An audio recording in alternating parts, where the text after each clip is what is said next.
It's Oklahoma Archery. Everything archery based out of Oklahoma for Oklahomans.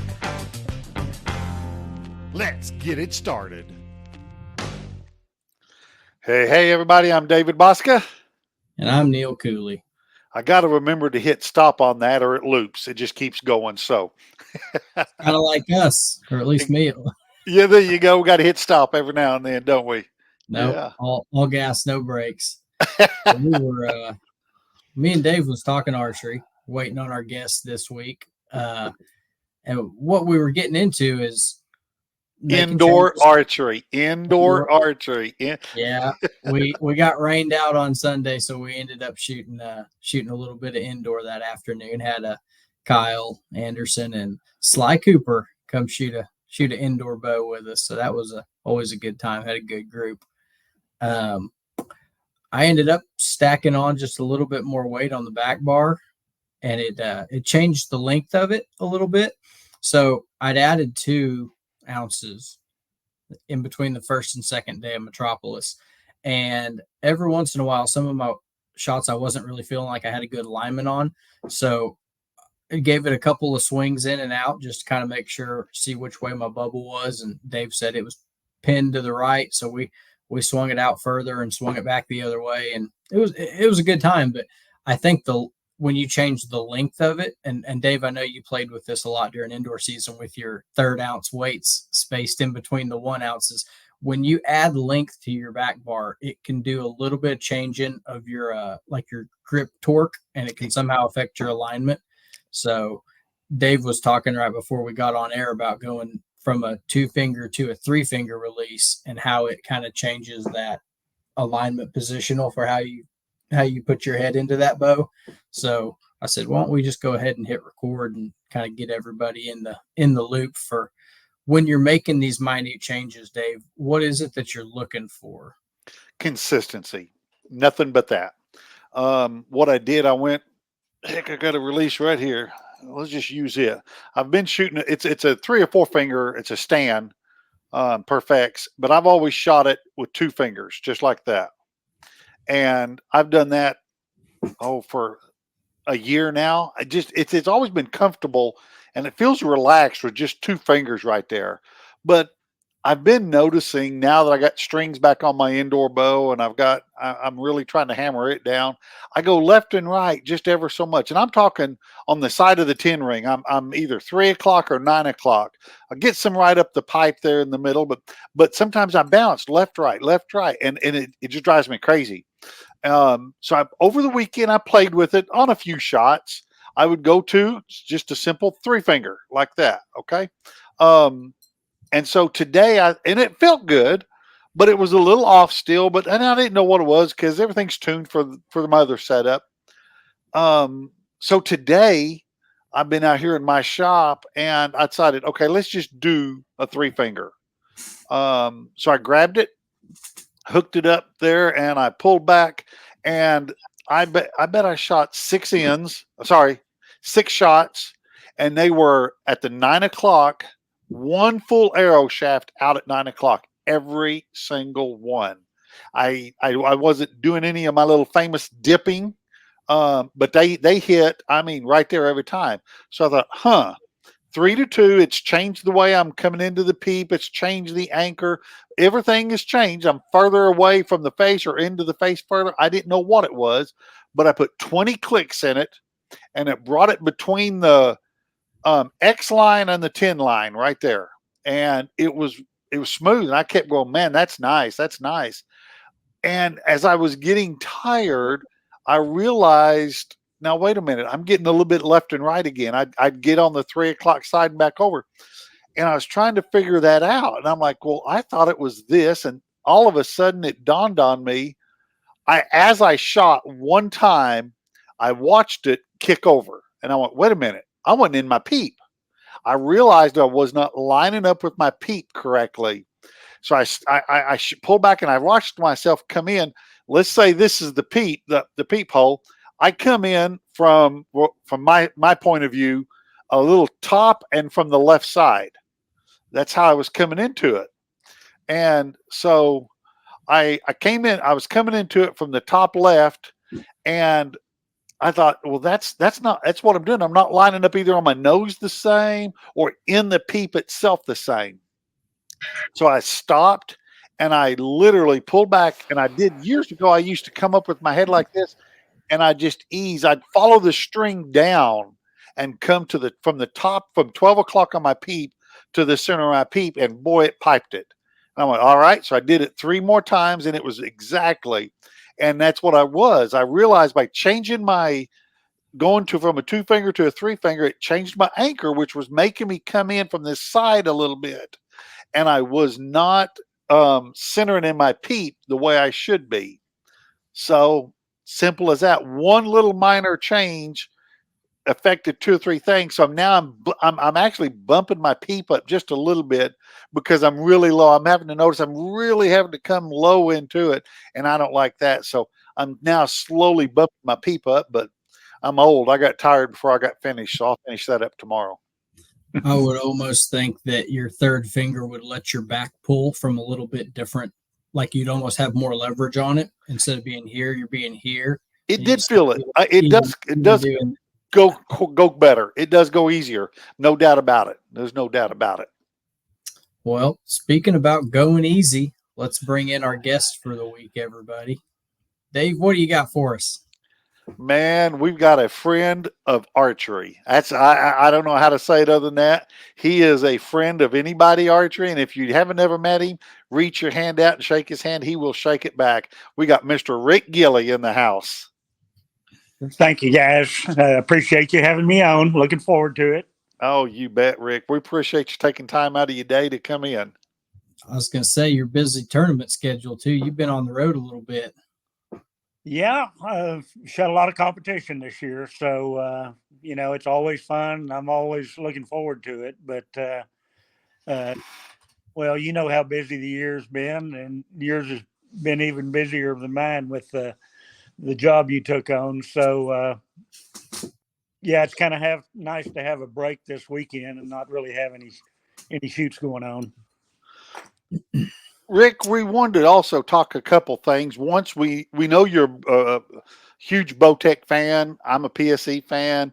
Neil's a Hoyt fan. We've almost covered the gamuts on the show today, except for Matthews, and I'm sure the Elite. There's a few other. We didn't want to leave anyone out, but you're shooting a Bowtech.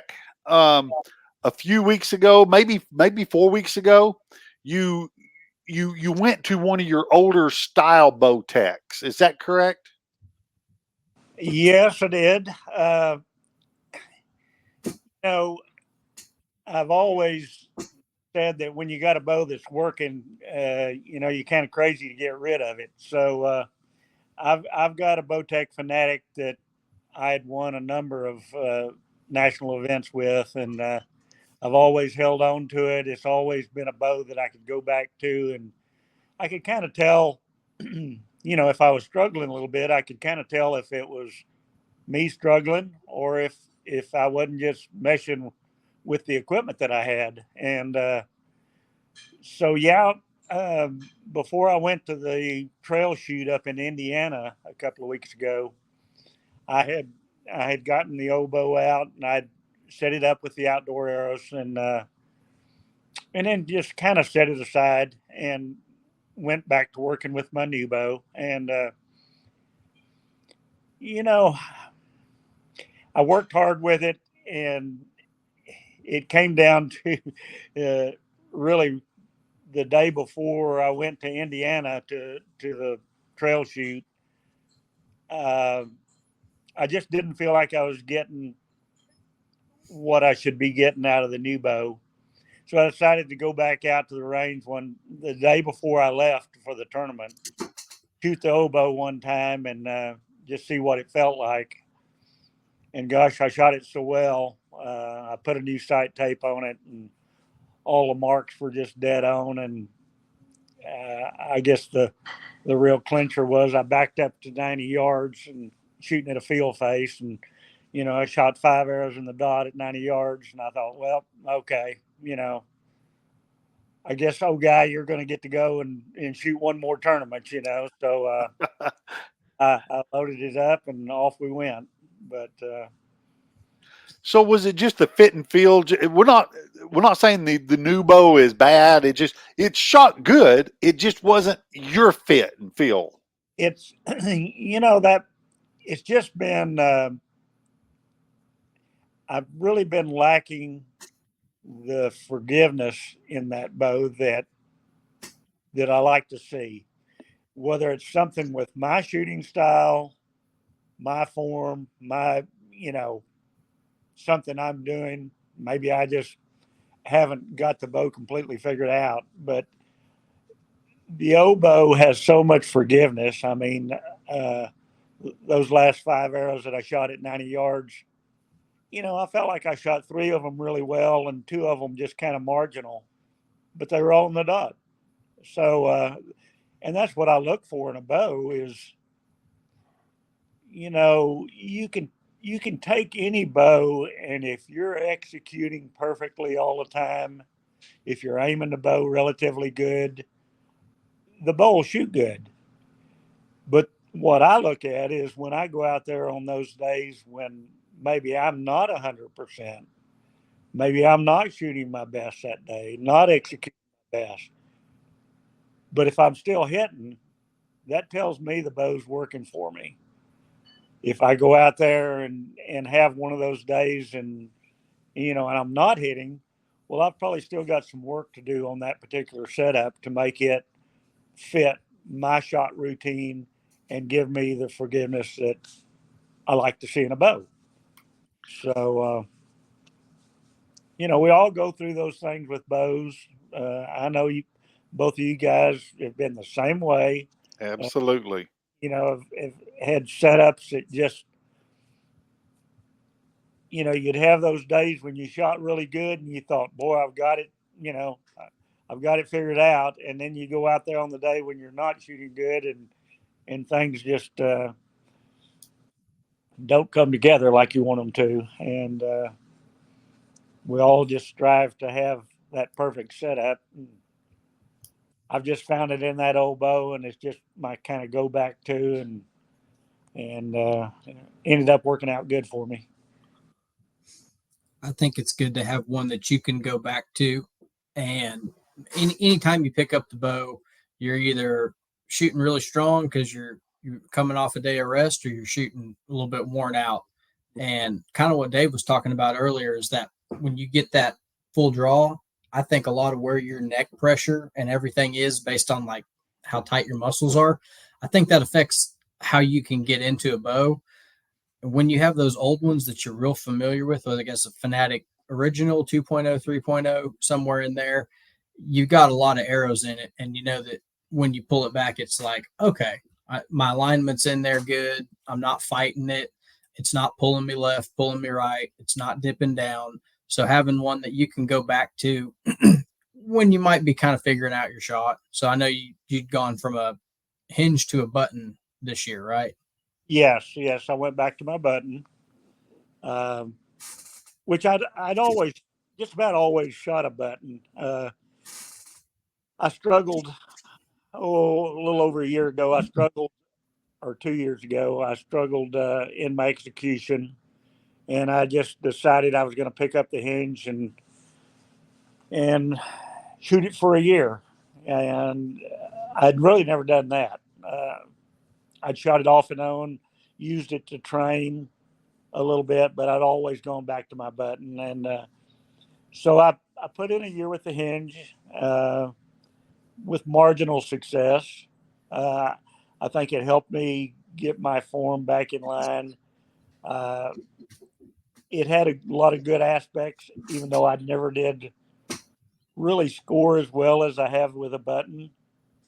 Uh, so I went back to the button this year. Of course, I went to Indiana with a button that I got from you, Neil. I'd shot the old Scott Sigma back in 2019, 2020. I'd won 3 or 4 national events back in that time, and I was shooting the Scott Sigma.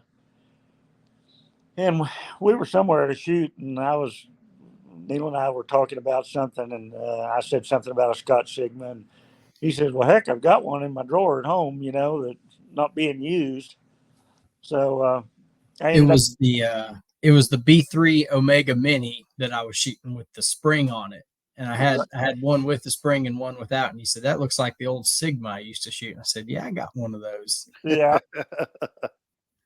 See, So, it was over in Missouri. Robert Ingram was bow hunting with it this past fall, and it ain't got no action in the last 2 years. So okay. that it's been around. Yeah. Well, I got that release in from Neil.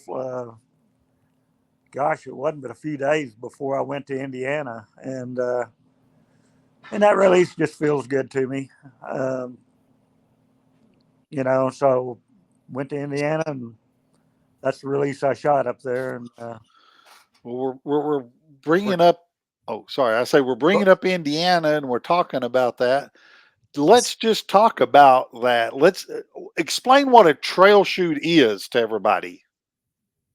well, okay, the Bass and Bucks big shop up in Wabash, Indiana, has a great piece of property there, and they put on what we call a trail shoot. It's the same shoot as Redding, out in Redding, California. Same distances, same number of targets. You shoot from 4 yards to 101 yards.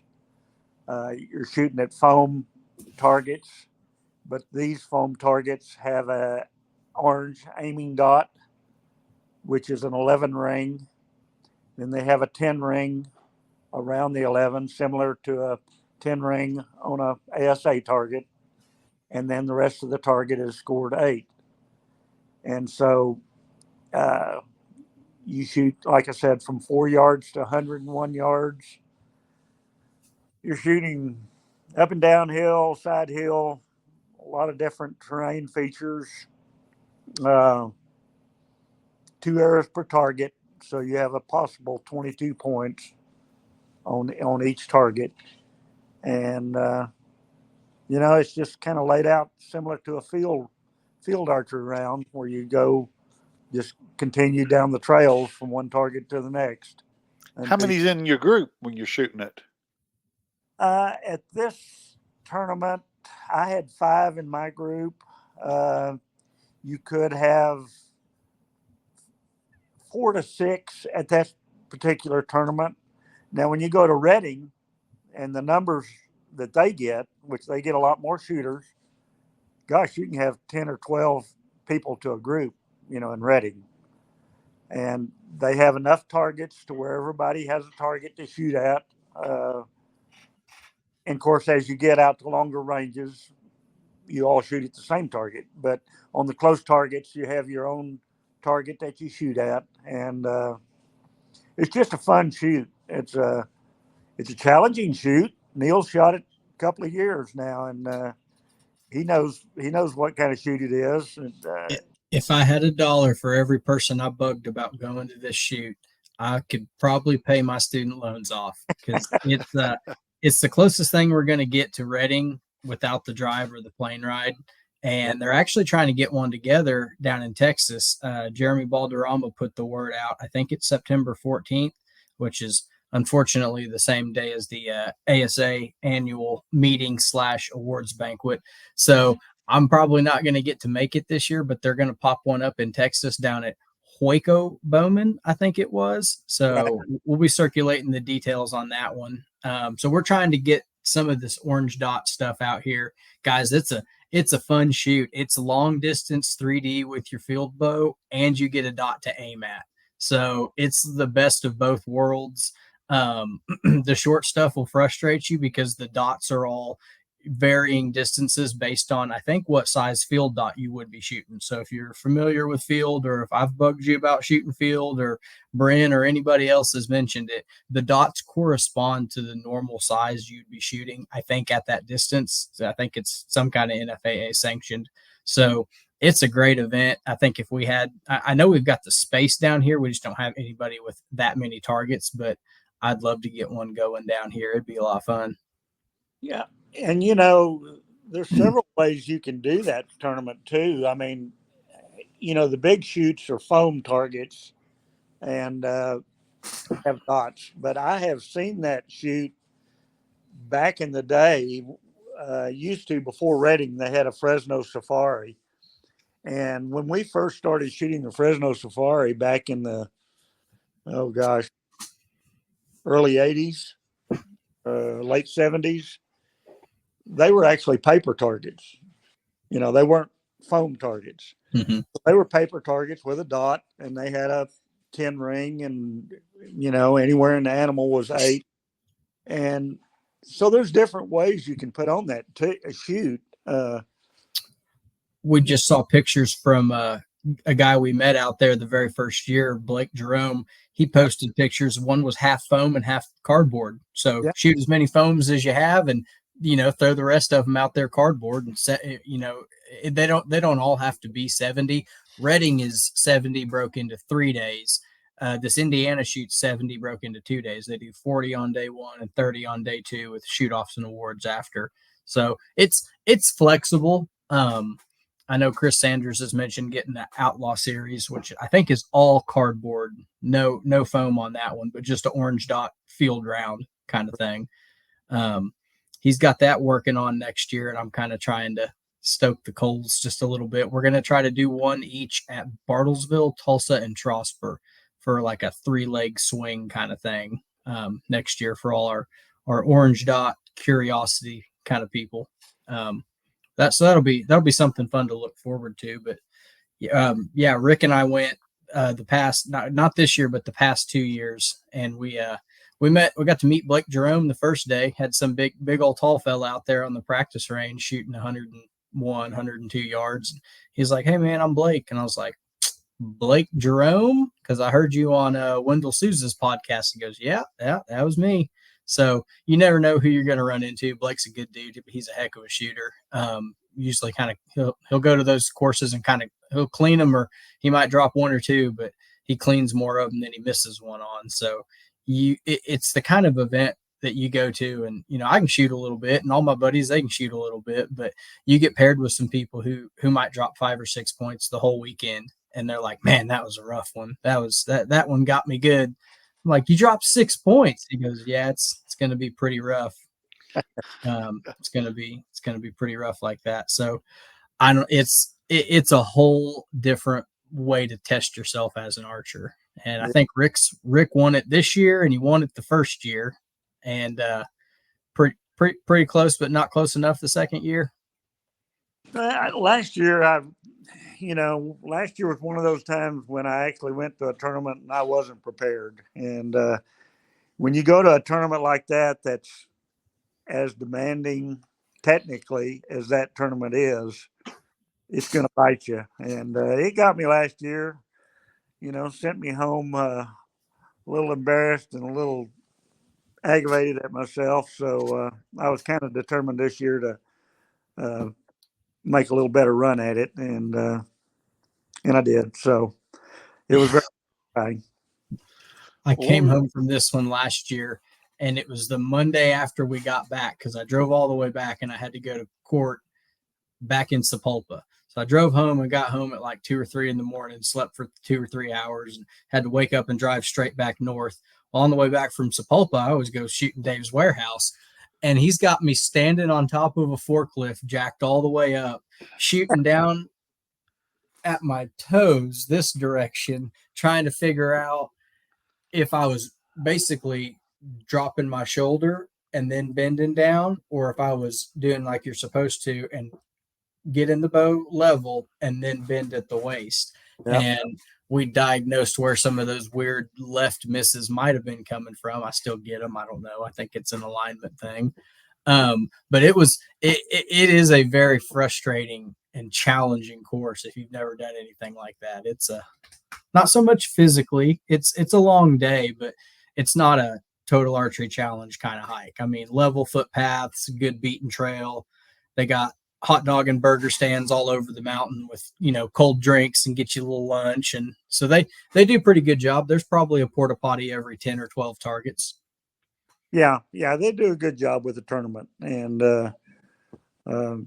it's enjoyable. I really enjoy it. So what was your score up there? And how'd you rank your score ranking compared to the rest of the groups? Well, gosh, I don't even know if I remember my exact. My total score was 1495 out of a 1540, which that's a good round for me. Everybody knows I'm an old guy, so the young guys, shoot a lot better than that. How was you over second place is where I was going with that. Well, the first day I came in, I didn't run the first day, and then I ended up on all the long targets out in the wind.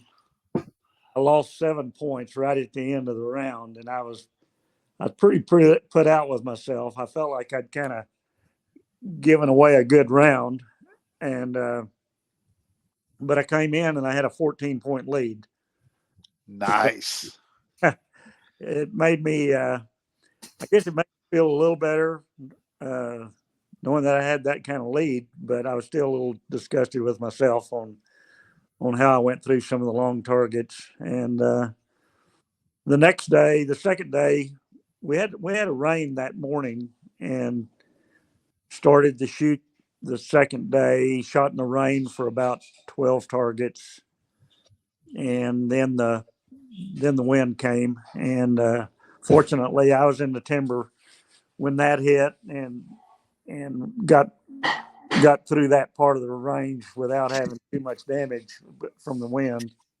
Ended up, I think I gained another 4 points. I ended up winning the tournament by 18. So congratulations. Had a pretty good run. Made me feel good. You put in all this hard work and everything. It's nice to go to a tournament every once in a while, and it all comes to the front and turns out the way you want it to turn out. So I was pleased with it. Well, you got back to Oklahoma, and when you got back to Oklahoma, I know it was a quick turnaround because Metropolis, wasn't that coming in that next weekend? Yeah. I got back on a Sunday night or Monday morning and was leaving Wednesday. I think it was Wednesday or Thursday for Metropolis. And that bow had shot so well that I actually came back and dropped the rest down, grabbed my Super Drive 25s, shot them through paper, got a good tune out on them, went out to the range, shot a tape for them, and ended up taking that bow to Metropolis and shooting it. Cool. So, and Metropolis was, well, it was Metropolis. It was Metropolis. I've won that tournament a couple of times, and it's a favorite range of mine. And I shot really well, but I shot 3 5s at that tournament, and you just don't shoot 3 5s and come away. I shot 3 5s. I only shot 1 8 all weekend, but I shot 3 5s. So ended up in 6th place, and was probably lucky to get that with those 5s. So, but you still felt comfortable with the Fanatic compared to the first part of the year shooting the other bow. Oh yeah, the bow had aimed so well in Indiana that I knew if I had a good sight tape that it was gonna shoot good. The 5s, the 5s were me. One shot, one of those was a really rough shot that should have missed, and it did. 2 of them were shots that I tried to make on the Coyote, which, the Coyote, there's not a lot of room on the top or the bottom.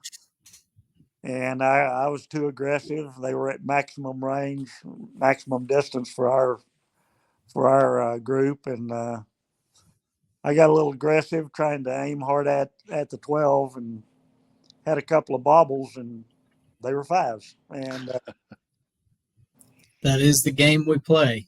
Yeah, I mean, those two were good shots. They were just rough shots as far as aiming, and I didn't miss either one of them by more than an eighth of an inch, but that's all it takes. And so that was a little disgusting. But you just that happens. Yep. You're not going to shoot good all the time, and I just try to fall back on after something like that happens, and just fall back on the good shots that you've made, and the ones that are behind you are behind you. You can't do anything about them, so you got to just move on. Well, I know you got real sick when you got home. Do you feel like you was getting sick on Sunday and getting weak, or did you know you felt bad yet? Yeah, the last day I was coming down with the crud that I ended up catching, and so I wasn't feeling 100%, but But was you weren't willing to blame it on that, were you? no. Well, it didn't cost me any points. You can still go out there and apply yourself 100%, even when you're not maybe feeling 100%. So I just gave it my best shot, and what will be will be. That's all you can do. Is I've always told myself that if I go to a tournament and apply myself 100%, give it 100% physically, 100% mentally, that no matter how I end up, that I've done all I can do. You know, you may not win the tournament, you may not even place well at the tournament, uh, but you've given it all you had, and then you can come home and reevaluate things and decide, where your shortcomings were and what you need to work on. But so I've just always tried to do that. I just give it 100%, no matter how I feel or how hard it is, and the outcome is what it is. We just move on to the next one. So what do you got coming up next, Rick? Well, of course, we've got our state ASA coming up here real soon. I'm really looking forward to that. I know the Oklahoma City Gun Club is going to put on a great shoot. I love that range. I love that area. And I know those guys are working hard to make us, have a great state shoot. So that will be fun to go to. We have the Coleman shoot coming up, the classic, ASA Classic. That's in about 3 weeks, I think. So I'll be going to that one. That's the big one of the year. So, I'd like to lay down, some good scores there and see how you come out. Then the end of August, I'll have the National Field Championship and the National Target Championship up in Yankton, South Dakota. And that'll pretty much wrap it up for the year. Maybe the state target in Oklahoma City. But that pretty much winds it up for the year.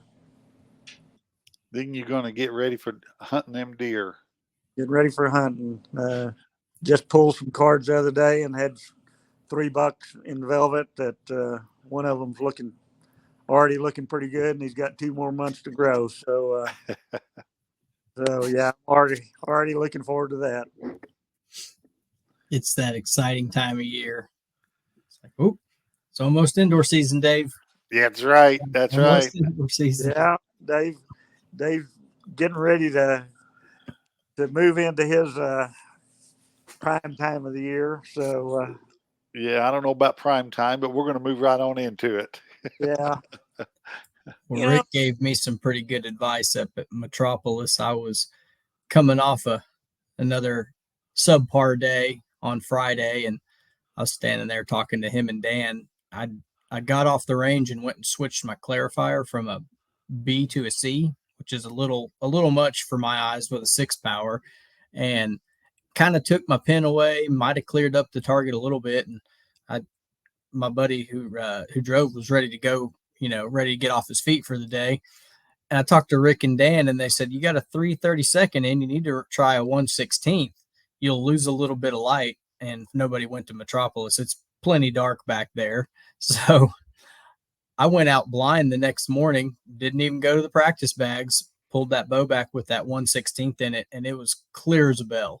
I mean, it was like I'd had overnight LASIK surgery. So definitely get some outside opinions when you guys are setting up your pins and your scope powers. And I pushed my scope in to make my sight tape fit just a little bit better.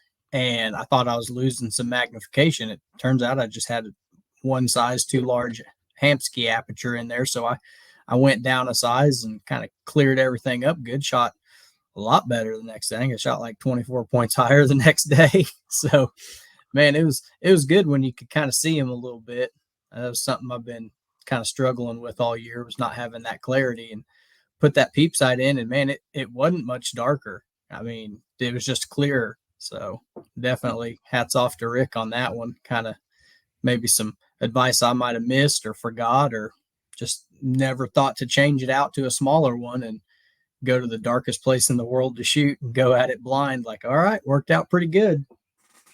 Well, some people have a heart attack when you tell them to shoot a 1/16th inch peep on 3D targets, But a lot of that has to do with the relationship, the distance from your peep to your eye. If your peep is closer to your eye, you can get away with a smaller peep. Guys that shoot a real short bow and the peep is a lot further from their eye, they're going to have to shoot a larger peep, just because of that distance, to get it to center up with their aperture. So, you just have to try those things. I mean, it's. I've never heard that before, that your axle to axle is what takes. So a string angle that's more like this is going to be further away from your eye. So you'd need a bigger aperture, and right. A longer bow with a more gentle string angle you have closer for a smaller. Right. Huh. Okay. Nugget time right there, everybody. There you go. There's one for the highlight reel. Well, you say you struggle with seeing. That's my biggest problem with 3D is seeing. I feel like I can, usually still hit behind my pin most of the time, but if I can't see what I'm trying to hit, well, I have a hard time, and that's the reason I've never been really, really great at 3D is because I just don't see it like the younger guys do. So. Yeah, I remember years ago, all I did was shoot a 4-power, and I wouldn't run anything in my peep back then. And we could see 12s, you'd see the lines, you could see everything. And 4 or 5 years ago, I pulled that old thing back out and I put it on. I'm like, I can't see anything. And then last year, when I tried to set up an outdoor bow, man, it was foreign. I'm like, there's nothing that is working on this setup. So yeah, boy, it's real when you get up here. I'm on the downhill slide. I'm about to age out of this class and move on to the next one. So I get it. Well, it doesn't get any better, Dave. I can tell you that. I may do what Neil said. I may go get LASIK. There you go. So that's the difference in you guys being in the higher age classes. Dave looks at the state record and says, "Oh, say if I can beat that." Rick says, "I won, and here's by how many points." That's the level of competitiveness goes up in the age divisions. Well, maybe so. Yeah. That win. Yes, I won by quite a few points, and I was proud of that. I was proud of it because mainly the 5 top shooters in my division were all there, and I knew they were going to be there, so that made it even a little better for me. When you've got all your competition is going to be there, and Tony Montgomery, who's one of the top shooters from down in the southeast, Tony's won that tournament 3 or 4 times himself. So, you know, you go out there and lay down some good rounds and have a good win. Well, it really helps your confidence and makes you feel like you still got a little hope, you know.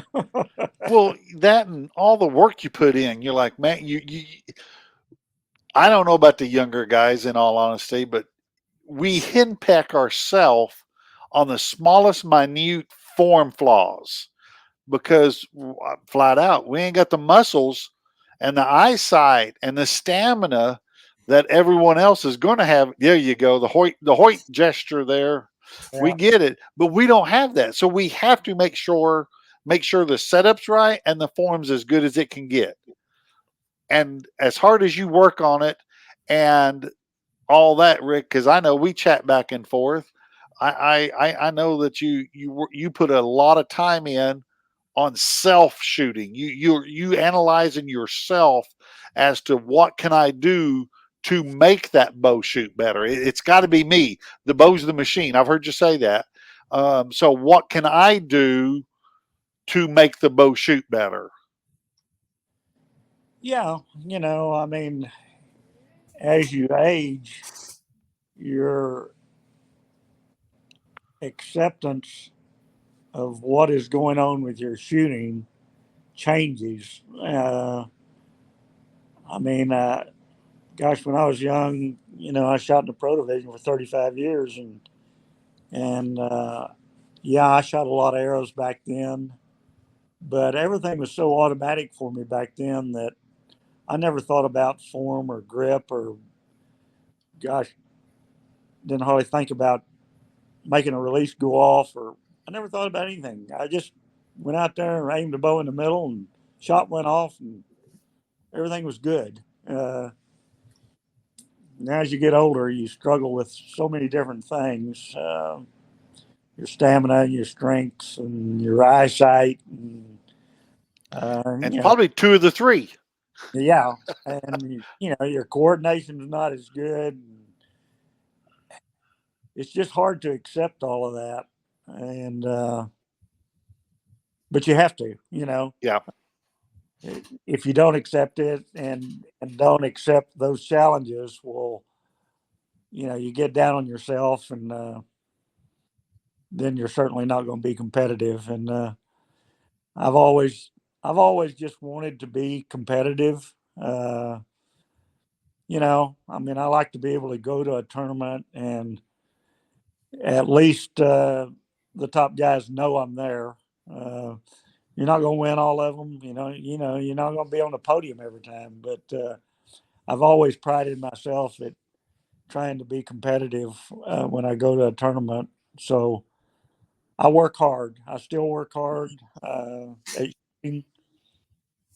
Seems like I have to work harder at shooting now to just stay competitive. Um, you know, these old guy classes, we still get after each other pretty hard. We don't shoot the scores that everybody else shoots, but we compete just as hard as everybody else does. What's the name of the fella that in your division and the ASA is always up there? Is it Jack? Is does Steve he shoot? Steve Gibbs has won a lot of the recent tournaments. Oh, and 3D Jack Uh, Jack uh, Elliott. do either of them come to the Wabash event? Now Jack doesn't know, but Steve Gibbs has won a lot of the national events in my class recently. He was there. Roger Wilson has always been a top shooter. Tony Montgomery is a top target shooter as well as 3D shooter. Tony was there at Wabash. But Jack Elliott is kind of dominating my division right now in 3D. And he is just a 3D shooter. I don't know whether he's ever shot very much field or indoor at all. So I didn't know if you could use that Wabash win to kind of goad him into stepping outside his comfort zone, or if he was just a foam guy. Yeah. I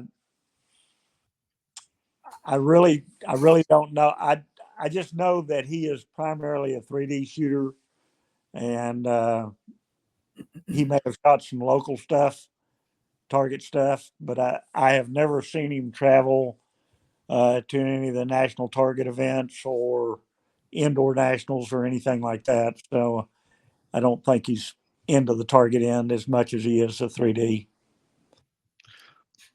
Well, now that you bring it up, I'm just going to ask, what is your feelings about the indoor nationals location? Well, I'm not thrilled over it. Yeah, Uh, I'm not either. Uh, no. And I'm at a point in my life where I hate to miss an indoor nationals, but I'm I'm just I'm not sure I'm going to that one. I'm not going to say that I'm not going to it yet, but it's certainly not going to be my favorite place to go to. And I understand a little bit on their decision, and maybe it's not as bad as we're all thinking it's going to be.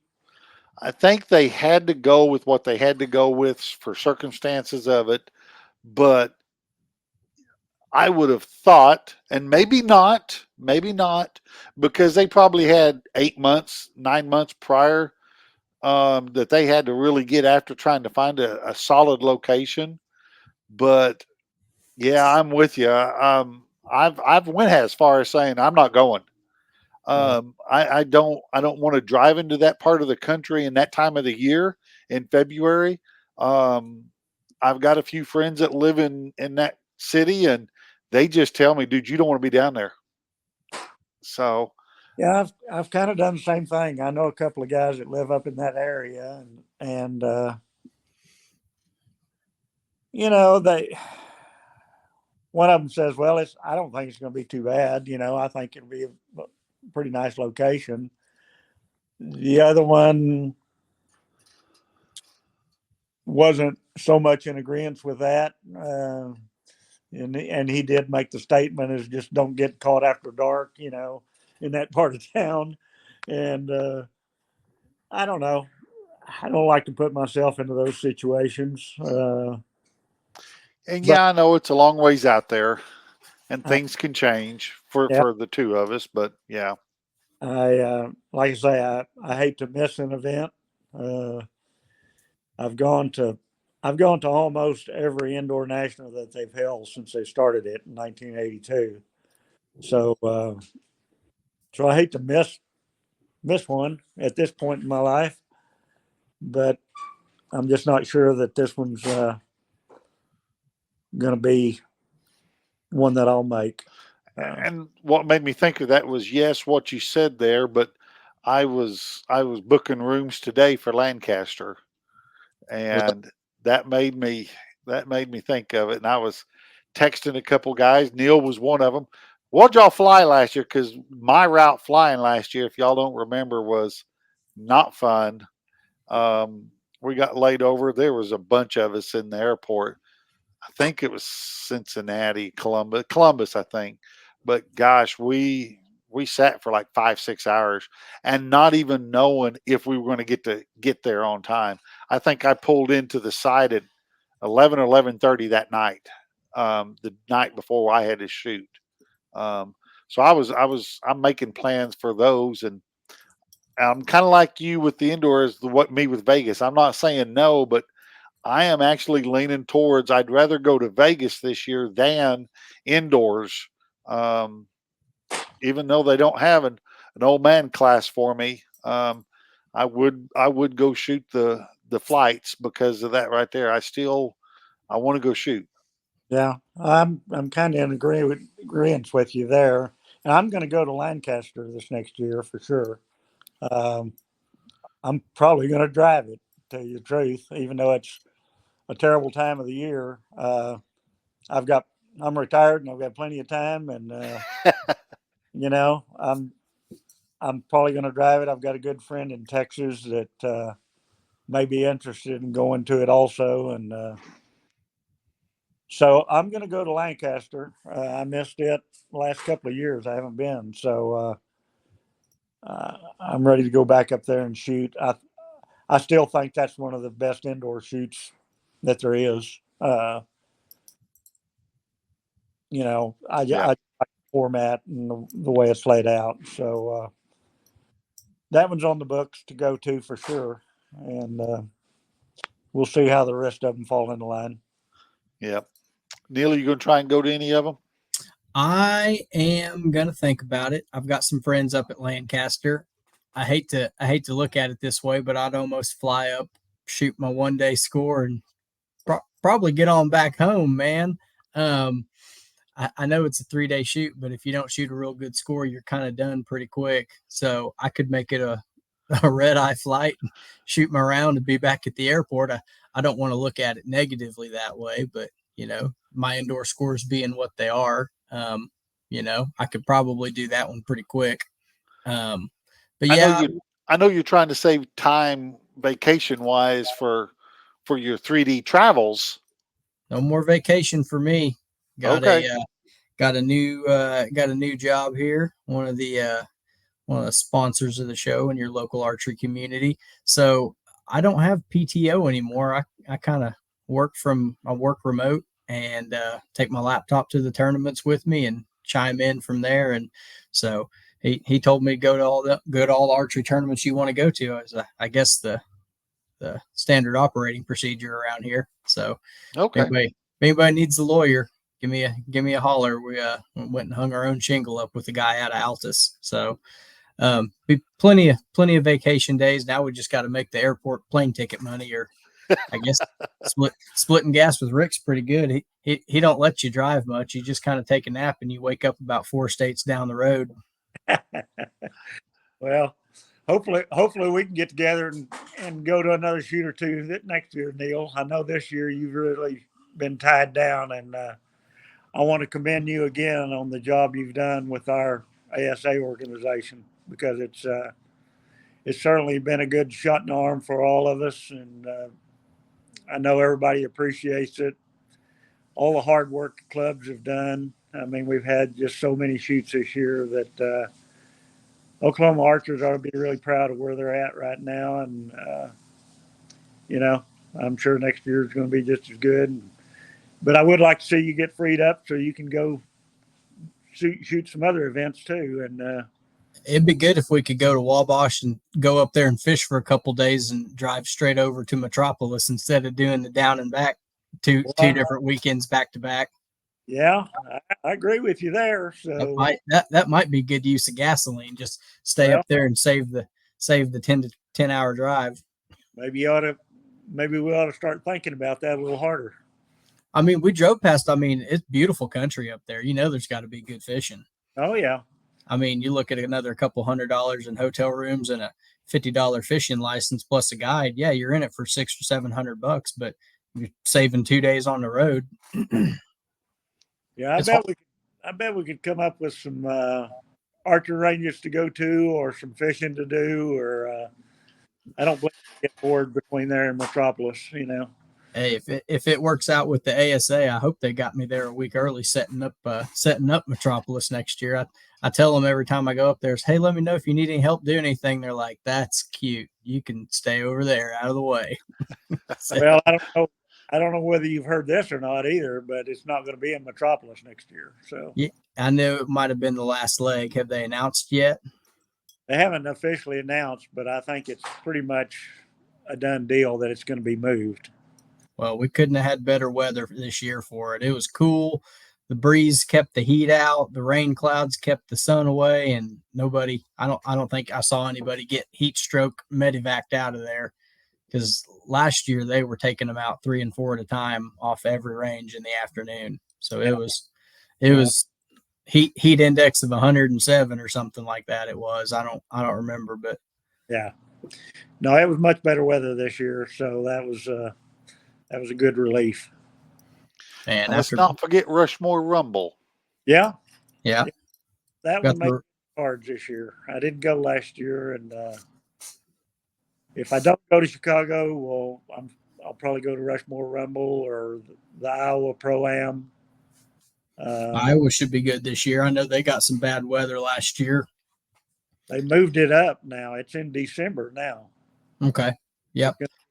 I think we put that one on our big master calendar. So as these dates trickle in, we're going to keep adding them too, and kind of most of them will be local or regional, but all the big national ones are going to be on there too. So you'll be able to scroll to any weekend and see, oh, that's Iowa. We better not have an indoor then, or that if we don't go to Iowa, maybe Wagner will do one. I think Wagner's pretty good about doing one on like Vegas weekend for everybody that stays home. So there's it don't matter if you're traveling near or traveling far away. There's definitely going to be indoor this winter. Oh yeah. There will be. But indoor season's not no good if you don't kill big deer in October, November, December. So we got a lot of work. It's not a matter of getting the bow set up or building arrows that are 27 diameter. It's really just a matter of getting one on the ground and looking at all the ricks up in the rafters there. Yeah, you need it. Indoor season goes a lot. It don't matter if you shoot a 98 or a 99 when you've already put two of them in the freezer. Yeah, well, I always look forward to hunting season. I enjoy the break from the target stuff. Firstly, I mean, if you go hard at it for 8 or 9 months, well, it's you're kind of ready for a little break. And hunting season's always given me that break, and plus, I just like the sight of a big buck coming down woods toward you. So anyway, looking forward to it all. Neil, what kind of 3D shoots you still got going? Okay. This week we're heading out Friday night, going to Kansas for their state shoot on Saturday. Then we load up in the Hoytmobile and drive about 8 hours south to Bryan, Texas for Texas's state ASA championship. We're going to go 2 in 2 days. That's 13th and 14th this coming weekend. Next week we'll be back home. And then, this coming weekend too is also Missouri State. I don't want to leave them out. So you got 3 ASA states this weekend, North and South both. Next weekend is our state, be at the Oklahoma City Gun Club both days. The weekend after that, I think the wife and I are going to go try to hop over to Arkansas for a day. Their state shoots just about an hour east of Broken Bow, down in that part. So we'll drive down there, grab a quick hotel, try to shoot Arkansas State on Saturday.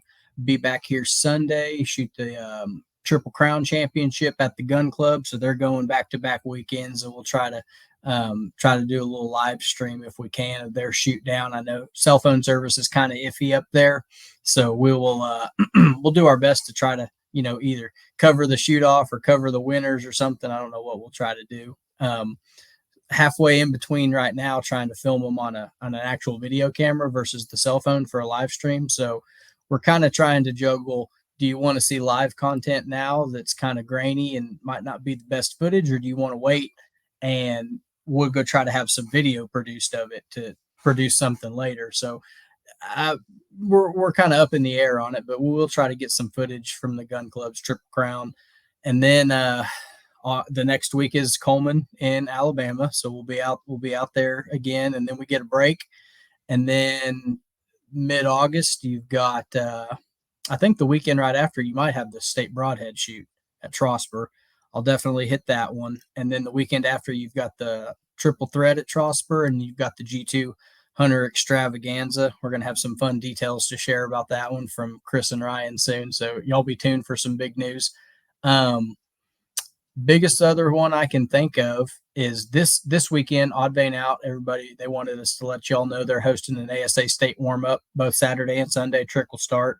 So check the Odd Vein Out, guys. If you're not going to travel to another state's championship, you can shoot locally. Obviously, I'd always encourage you to go, support your neighboring states if you did qualify for one of those. But if you didn't, it's too late now. So go shoot your bow no matter what this weekend. And keep an eye out in September. Like Rick said, we got the state 900 at Trosper. That's always a fun one. Try to beat the heat out there on the concrete, but the X-ring's this big at 60, 50, and 40 yards. So that's always a good one to go to. I think Dave's going to try to shoot that one with us. Yeah. I was gonna go and shoot your ASA state, but have I missed all the qualifiers? Unfortunately, you did, but there is a way Man. we can Yeah, get I you. may have to try it next year. Then, doggone it. No, there's a paperwork for that where I can give some people an automatic qualification by basically. It, All I it, got to do is write your name and send it to nationals, and you're actually good to go. So I opened my mouth then, didn't I? yeah, I found out that that's a form that all the state director has to do is fill out. So there's channels and avenues for that, special circumstances this way and that. But if they show up and win, you got to be able to have a good reason why they were able to come and compete. So Well, special you ain't got to worry circumstances. about me winning it. Pins, You senior pins 30. Dave, you and I shot a 3D together. Wasn't that a qualifier? I wished it was. That was the OSAA marked. That's right. It was OSA. Yeah. Yep. That was the first 3D I had shot in probably since 2005, 6, something like that. Yeah. The Hoyt Protec days. Yep. That was the Hoyt Protec was before that, because the last bow I had whenever I quit was a PSE Mojo. It was a solo cam. The Hoyt Protec was, I think, about 2 years before that. 03 to 06. Yeah, that sounds right. Yep. It is. I guarantee it. Well, I'm not going to question your Hoyt knowledge, no doubt about that. But I think the last one I had that I shot into 3D was a PSE Mojo. It was one of their solo cams. Yeah. We were shooting indoor on Sunday, and they had the clearance bin out doing a inventory clean out, and they had this big cardboard box that said Hoyt Mods.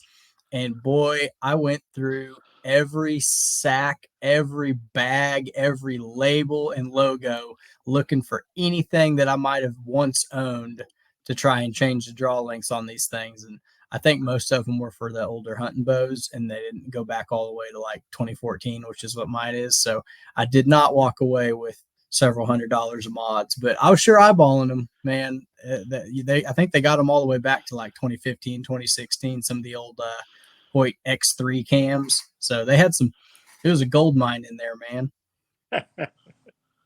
That's always fun. You never know what you're going to see in those old cam and mod boxes. You might have something for a bow you got laying around. Yeah. It's like, oh yeah, I'd put it at 27, 27 and a half, something like that. Yep. You never know. Rick, are you going to ever look for another old Bowtech like that if you keep shooting it good? You going to have one for indoor, one for outdoor, or just that's the only one? I've actually got 2 of them now, Neil. I've got actually one that was a friend of mine had film dipped camo, because I made the mention one time that I wouldn't mind hunting with one of those. And he had one film dipped and sent to me. And so I've got a second one in there. I don't know. I'm going to play with some thoughts on what I'm going to shoot next year. I've got some ideas, got some things I want to look at and think about. Who knows? Maybe I'll come to state and win one of your bows. So yeah, we got a whole bunch of them. If anybody hadn't heard, we're giving away a Matthews title, a lift, a Hoyt Stratos, a Bowtech Amplify, and a Darton Sequel 31 or 33. I believe the configurations are. So we got a whole bunch of them. We're going to be drawing raffle tickets for. You never know what might be lucky. Yep, might get lucky. It's going to be fun anyway. So I'm looking forward to our state. It's going to be a fun time. I think pre-registers at 114 last time I looked. So, congratulations! Yeah, that's awesome. That's super. Went from hoping to break 150 to hopefully sniffing 200. I don't know. It's gonna you got a lot of walk-ups. And congrats to Larry over in New Mexico. They had 85 this year, and that's been a great year for them. I think they had more qualifiers than ever and set the new high for state attendance. So it's good to see your neighbors do good. So it's not just Oklahoma ASA that's growing. I know Kansas's numbers have been up, and Arkansas's numbers have been up, and Texas is closing in on 400 people at a state championship. So we're getting it. ASA is not just in the Southeast. We're getting Western and Northern and all that kind of stuff. No, I think it's contagious. I think as the states around you, grow and you see more activity there, it causes the rest of the states to look at their program and get a few more qualifiers and get more clubs involved, and it's good. Archery is looking real good in this part of the country, and it shows it. We got a lot of great shooters in the state of Oklahoma, and we do. That's what competition will do for you. It'll generate those great shooters. So I think every pro-am we've had somebody on the podium. Yeah, I think between Ryan and Easton, Greg, and everybody else that's been and I still claim Lawson. I don't care if he's in school in Missouri. That boy's he's an Okie. I think between those and a couple, and Matt Hudson with the barebow, he's always sneaky in there. Kind of pretty consistent up there. I think you've had an Oklahoman on a podium, just about all 5 of them that they've had so far. So. Well, let's not stop short of the championship. Yeah. We're going to hold it to you two right there. It's your job. I got to go, man. Rick's got me seeing them like basically last year, and I pulled that bow back that first target and hit that 12. And I said, I could see that one and hit it. And I hit the next one too, and the other one was a 8 out to the left just a little bit. But I hadn't been playing with my back bar yet. I just loaded it up. I didn't know that you had to do the pivot thing once you've added weight and length to it. So we got that sorted in so good. Shooting indoor with Dave on, I guess it was yesterday, shooting Sunday, that before when I first switched to a button, I thought that they were hitting pretty much the same spot, shooting a HBC small and a Omega B3 mini. Uh-huh. And I added a little bit of weight to my bow, and I hadn't shot the hinge, and I went back to it, and it was just right at 20 yards, probably, just about like that. Everybody says that's normal. My hinge hits to the right, this and that. I think my alignment was out, because when I put that extra weight on the back of the bow and I swung that back bar in, it somehow feels like I'm better aligned. And I shot yesterday and I couldn't really tell a point of impact difference between the button and the hinge.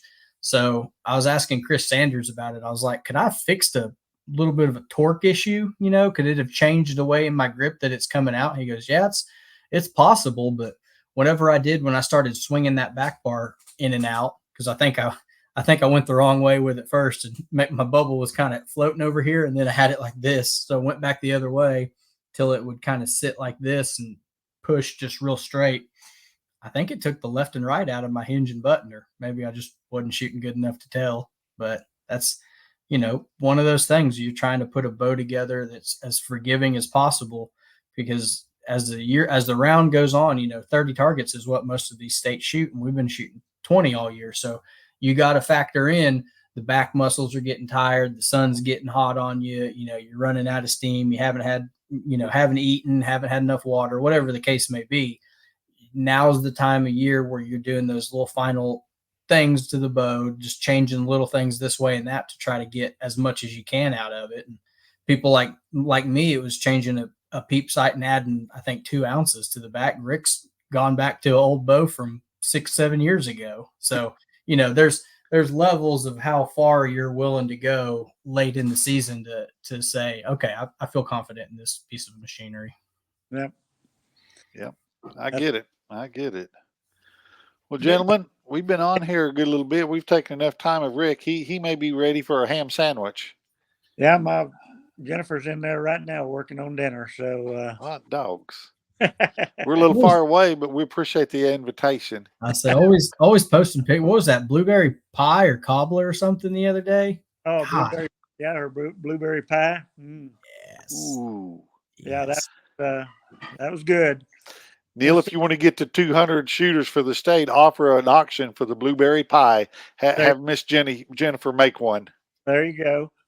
I'd have her giving archery lessons. That's what I'd have her tell me how to shoot my bow the right way. I think Rick and Jennifer probably saw about 90% of the arrows I shot between the ages of 4 and 14. Yep. That's sure. Anyways, we'll let you guys go do it. Rick, I appreciate y'all the continuing help with the setup and the tinker. And I know anybody else out there wants a simple way to fix the problem, give Rick a shout, because he'll break it down for you in steps that are easy to digest. Well, I can give you ideas on what to try, and then it's just up to you to apply them.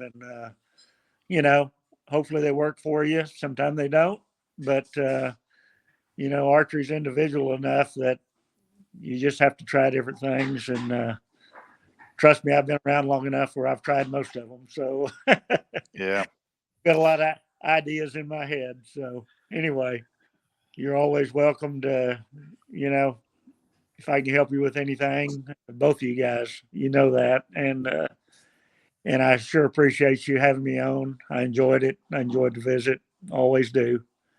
And so thank you for what y'all do, spreading the word in Oklahoma. I think your podcasts are great. I enjoy every one of them, and just appreciate what you do. Rick, we appreciate you a whole lot. You got any sponsors you want to throw out there? Let's give them a shout out. Well, I really want to put a hand out to the Arrow Shop up in Dewey. Last time I kind of skipped over them, and I didn't mean to. Miles and Kelly have been great to me. Miles is a guy that I trust 100% with anything I do in archery. And I can send people to the Arrow Shop, and I know absolutely 100% that they're going to get taken care of. So special thanks to Miles and Kelly, and anybody that's in that area. They owe it to themselves to go by the Arrow Shop and check them out. They've got everything you need, and I can assure you they're going to take care of you. We're lucky in Oklahoma. We've got a lot of really good shops now in different areas of the state. Okie Land, I mean, that's a great shop down in your area. Ty Damron's got his shop going. We're really lucky to have people that are very knowledgeable in our sport that can help these new people get the right kind of start and know that they've got the right equipment. So we should all really appreciate those shops and what they do for our sport. I say shout out to Ty. He's over in Africa bow hunting right now. So Yeah. I hope everybody from Ty Bows has a good trip out there. We've been seeing pictures of stuff they're harvesting over there on the dark continent. So yeah, they're having a good time, looks like. So that's great. they got the whole family. It's Yeah. going to have a taxidermy of an entire zoo in that shop when they get back. So. He won't get any work done because he'll have to be telling stories to everybody so much. It's all work.